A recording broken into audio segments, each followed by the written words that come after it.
गांव के किनारे खड़ी वह पुरानी हवेली बरसों से सूनी थी।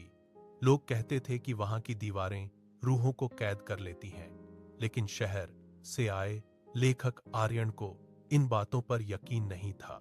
उसे अपनी नई किताब के लिए शांति चाहिए थी, इसलिए उसने उसी हवेली में रुकने का फैसला किया। खौफनाक शुरुआत। पहली रात जब घड़ी में 12 बजे, तो अचानक हवेली का भारी मुख्य दरवाजा अपने आप खुल गया। आर्यन ने सोचा कि शायद हवा होगी, लेकिन तभी उसे रसोई से किसी के गुनगुनाने की आवाज आई।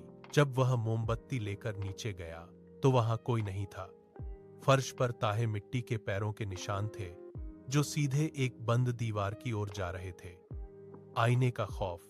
अगली रात आर्यन को महसूस हुआ कि कोई उसके बिस्तर के पास खड़ा उसे घूर रहा है। उसने झटके से आंखें खोलीं, पर सामने अंधेरा था। जब वह हाथ मुंह धोने आईने के सामने गया तो उसके रोंगटे खड़े हो गए। आईने में उसका अपना अक्स नहीं, बल्कि एक सफेद आंखों वाली बूढ़ी औरत खड़ी थी। उसने आईने पर खून जैसी लाल स्याही से लिखा, यहां से चले जाओ वरना तुम भी पत्थर बन जाओगे। तहखाने का राज। आर्यन डर गया था, पर भागने का रास्ता बंद था।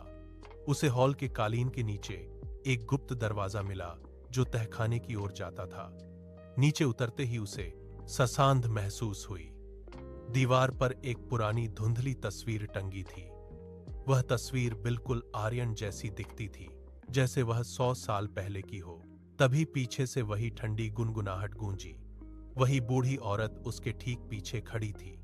उसने ठहाका मारते हुए कहा, 100 साल पहले तुम यहीं से भागे थे, अब तुम इस हवेली की दीवारों का हिस्सा बनोगे।